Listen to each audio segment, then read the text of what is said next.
Okay, so sooner or later Bakugo is gonna wake up, and I think he will join the fight with Deku, but he isn't gonna wake up until it's the most dramatic time possible. So Shigaraki's gonna have to stop getting knocked around so easily for a while so that we can get there. And I think just like we saw a scene in the Vestige world between Bakugo and the All Might Vestige when he died, that right before he wakes up we'll see a scene between him and the first One For All user who reaches his hand out towards Bakugo, very much like how Deku reached his hand out when they were young, but also like how the second user reached towards the first. And now I think the parallel is going to happen in the Vestige world along with Edge Shot to bring Bakugo back to consciousness. Also notice that the first One For All user isn't behind Deku in chapter 367 like all the other vestiges besides the All Might vestige are, making me wonder if they really are just both over in Bakugo's vestige space, getting ready for a scene that we're gonna see in a couple chapters or whenever Bakugo ends up actually waking up, which even could be in this chapter. But let's say Bakugo wakes up in this chapter, what is he really gonna add to the battle, right? We know that Deku is kind of just wiping the floor of Shigaraki at this point,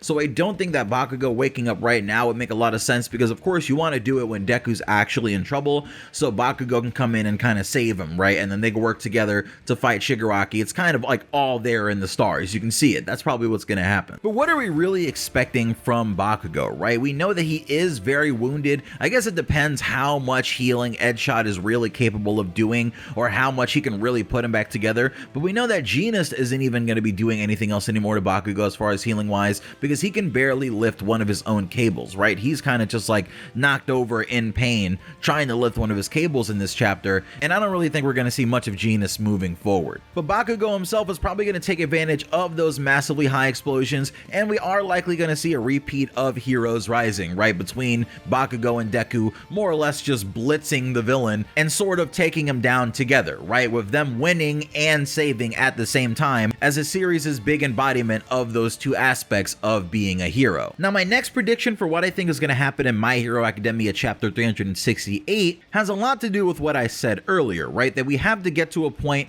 for Bakugo to wake up that Deku is in trouble, so Shigaraki actually is the one with the upper hand. And that's exactly how I think things are going to get dramatic again. And honestly, there's not that many ways that could happen, so I feel like we more or less know exactly how that's going to happen, right? Either Shigaraki is going to transform again like one of those video game bosses that he loves so much that have multiple final forms, or Shigaraki is going to somehow find a way to stop Monoma and Aizawa's erasure on him, because I do find it hard to believe that we're not going to see him use any quirks at all for the entirety of this war arc. But since we do need Shigaraki to kind of level up a little bit, to kind of even the playing field between him and Deku, what would really be a proper evolution for his body to end up doing that, right? We know that to crush all the pro heroes and finally get to Bakugo's body, he ended up hulking out more or less and just making a form that can just tank everything that the heroes had that they could offer against him and blow past them with amazing strength so he could get to Bakugo's body. And it wasn't until Deku got there that he was stopped. And we know that Shigaraki's body is going to continuously evolve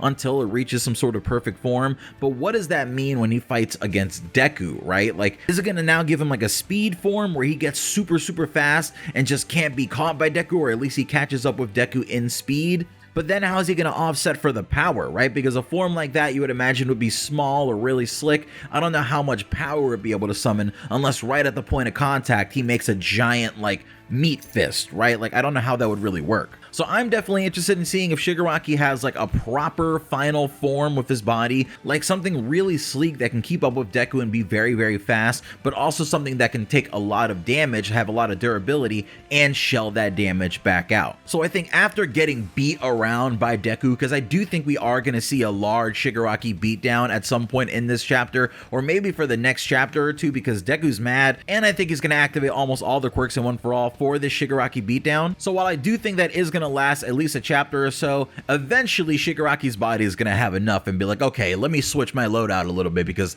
we can't let this happen. We have to try to evolve to get to our perfect form. Now, Mirio has gone from being pretty useless in this battle to actually starting to play a pretty crucial role. It wasn't as obvious at first, but his small wins on the battlefield are stacking up. From distracting Shigaraki to saving Bakugo from his grasp to keeping Midoriya sane, all these moments were helpful for keeping the heroes in the fight and helping them from falling into Shigaraki's traps. Now I know Shigaraki just a few chapters ago looked right past Mirio and says that he knows that he can ignore him now since Mirio can't hurt him, but a smart all-for-one or even Shigaraki himself might realize that the support that Mirio is offering is something that he can't ignore any longer, and while he's going for Deku, I think he may feint and trick Mirio, catching him with an attack instead, and at the very least, taking him out of the battle. Now I suppose that really makes the question, is Mirio a bigger threat to Shigaraki than it seems, especially with him and Deku kind of working together on the battlefield like Yuji and Todo going 2v1 on the villain? And lastly, I think we're finally going to switch locations since it's been 3 or more chapters since we've even cut away to the all-for-one area,